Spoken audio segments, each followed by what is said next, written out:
Kue pancong nih, wah bikin lapar ya pagi-pagi. Bahasannya kue pancong. Siapa sih yang nggak tahu kue pancong? Nah, ini adalah jajanan tradisional yang dibuat dari kelapa. Pasti cocok banget nih untuk teman ngopi atau ngeteh. Wah, saya udah kebayang nih Ini ngopi udah pakai kue pancong. pancong, minuman yang hangat-hangat ini emang nikmat banget. Tapi jangan mentang-mentang karena doyan kayak Cibi, terus hilang kontrol nih makan kue pancong, bisa gawat. Memang ada masalah apa sih sama kue pancong ini? Biar gak penasaran, kita tonton bareng Tega, kelapa busuk jadi kue pancong.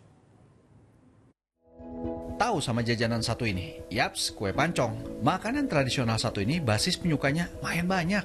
Selain murah, rasanya juga enak pol. Tapi jangan mentang-mentang doyan terus hilang kontrol ya. Soalnya seorang teman bisikin hal nggak ngenakin tentang produksi kue pancong model gini. Tapi ingat ya, bukan yang kita lihat ini targetnya. Ini mah aman-aman aja.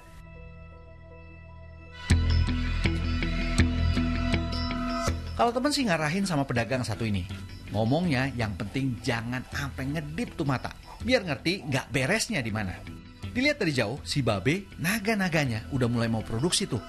Awalan yang lagi digarap kayaknya mau bikin kelapa parut. Tapi pas dikeker baik-baik, tuh kelapa kayak abnormal gitu deh. Iya nggak sih sob? Atau mata gue yang ngeblur alias kagak beres? Tapi ternyata tuh kelapa lanjut diparut nih. Udah jelas kelapa nggak layak gitu, tetap diproses aja. Kudu langsung diamprokin nih. Biar nggak curiga-curiga amat, kita jualan nama temen yang dikenal sama si Babe, biar doi percaya. Ini strategi paling aman buat ngobrol lebih lanjut. Tapi memang harus pakai kelapa ya Pak ya? Pakai kelapa tiap hari. Kalau nggak pakai kelapa nggak enak. Apanya Pak? Ya, pancongnya. Ini biasanya sehari bisa berapa banyak kelapa Pak? Ada 6 batok. Kadang-kadang 5 batok.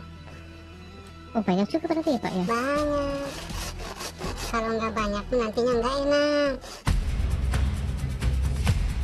Bikin kue pancong, kelapa yang diparut ada dua macam, yang kasar dan yang halus. Maksudnya, supaya kue pancongnya ada sensasi krenyes-krenyes pas dimakan.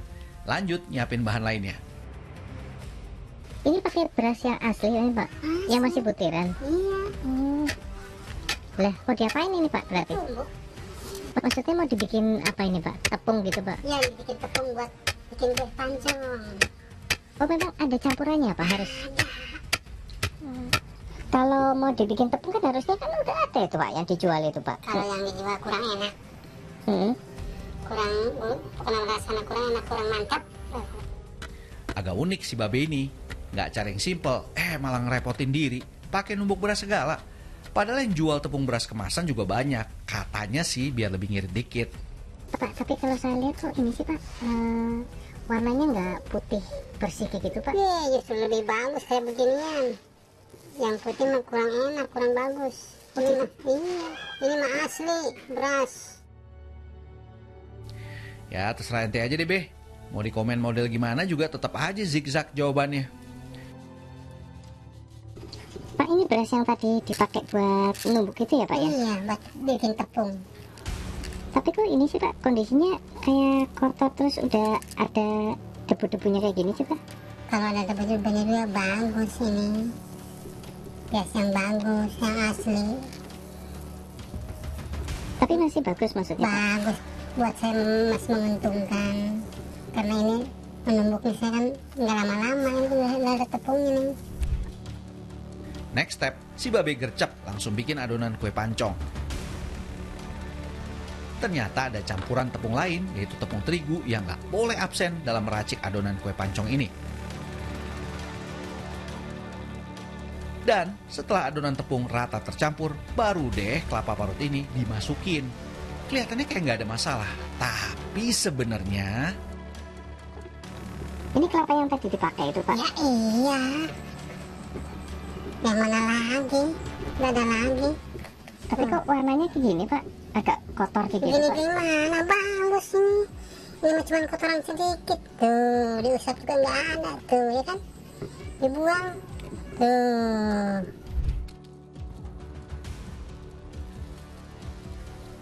ini baru secuil cerita.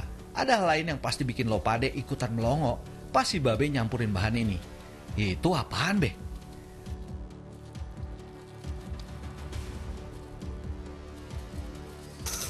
Ini apa Pak yang barusan tambahin itu Pak? Ya itu biar tambah enak, tambah kenyal. Selain buat ngenyalin, buat apa lagi itu Pak? Ya lumayan buat tambah itu awet kenyal-kenyalnya, Oh bisa tambah awet nanti tambah Pak? awet, tahan lama. Pencampuran kelapa ke dalam adonan tepung nandain kalau proses produksi udah kelar. Tapi bukan si Babe namanya kalau nggak punya kejutan yang bikin ilfeel. Loh ini tuh apa Pak? Ini Iya, yang kemarin, ini yang kemarin Pak. iya, Terus maksudnya mau diapain ini yang Pak? baru campur ke sini, Campur sama yang ini, yang sekarang yang sekarang ini Pak? kan kesian tuh. Jadi inget omongan si Babe soal yang ini. Kalau nggak pakai ini, yang kemarin nggak bakal kejual lagi. Kalau pakai ini bisa kejual lagi. Usut punya usut, ternyata kristal putih ini adalah boraks yang masih gampang dijual di pasaran. Ujung-ujungnya boraks juga kawan.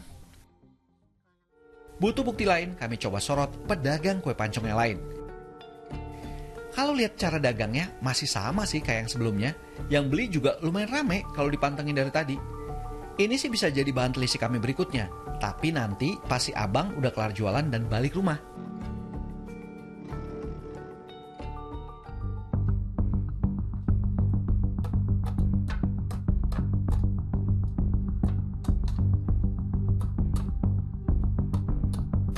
Mumpung kawan kenal juga nih sama si abang, kami coba pantau dari jauh. Kayaknya si abang lagi mau bikin adonan kue pancong lagi nih. Info dari kawan sih, si abang jualannya pagi sore. Mungkin ini lagi nyiapin buat yang sore kali ya. Habis kalau lihat bahannya sama aja sih, pakai kelapa juga. Kalau lihat model kelapanya, gimana menurut ente? Tapi yang bikin salah fokus, lihat deh parutan kelapa yang lagi dipakai. Berkarat bos, ngeri bener, nggak bahaya tuh. Samperin deh sekarang, biar nggak kelamaan. Berarti kelapanya masih banyak ya Pak ya? Kuncinya itu di kelapa. Kalau kelapanya lebih banyak, ya mungkin rasanya lebih enak. Apanya?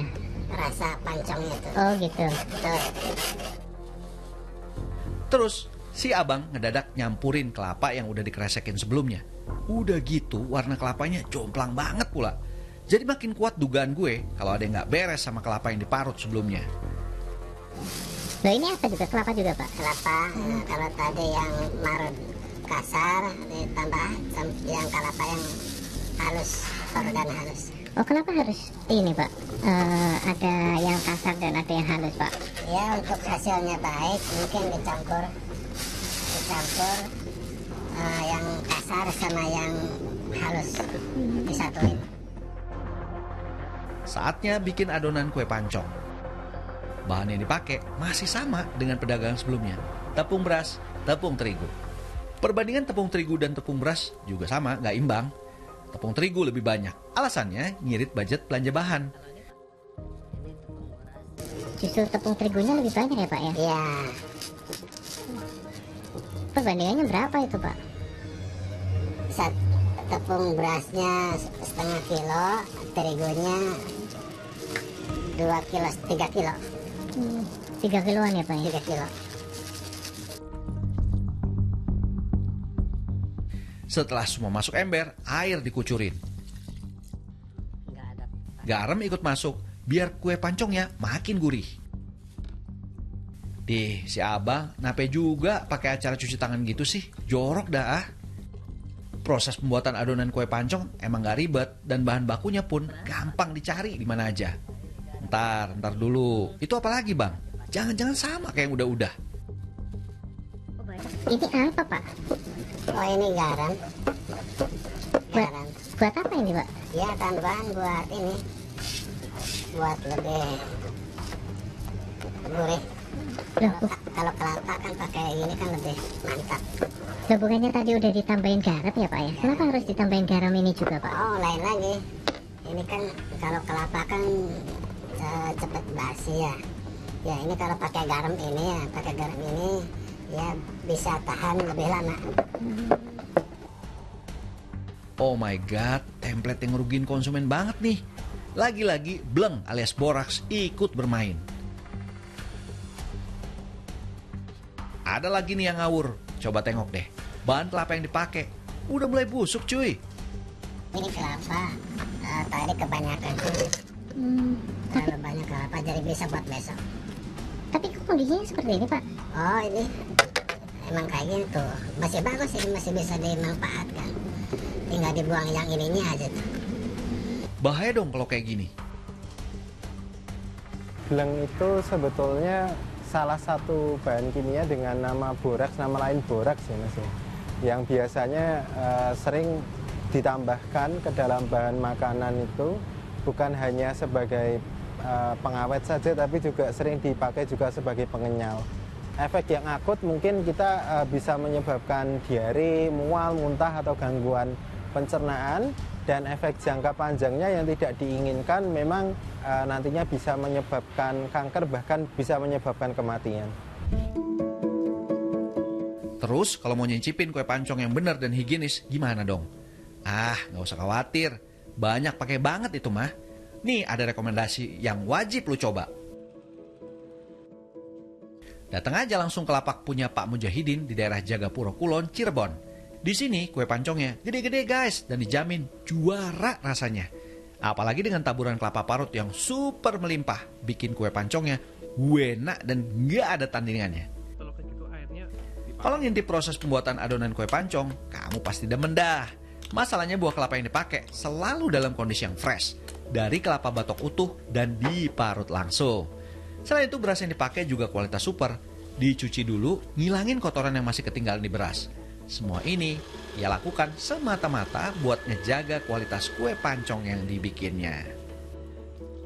Saya itu bikin bahan bakunya tuh ya kelapa 40 butir sama tepungnya 25 kilo. Tepungnya tepung apa Pak? Tepung itu beras dadak giling itu. Ya alasannya itu biar rasanya enak ya, nikmat itu. Ya kalau nggak habis ya dibuang lah, kan udah basi. Lebih 4 jam itu adonan udah basi. 4 jam itu masih enak lah, kalau udah lebih dari 4 jam setengah itu udah basi lah, udah asem itu. Terus diapain Pak? Ya dibuang. Kalau pengawet kan bahan bahaya ya maksudnya.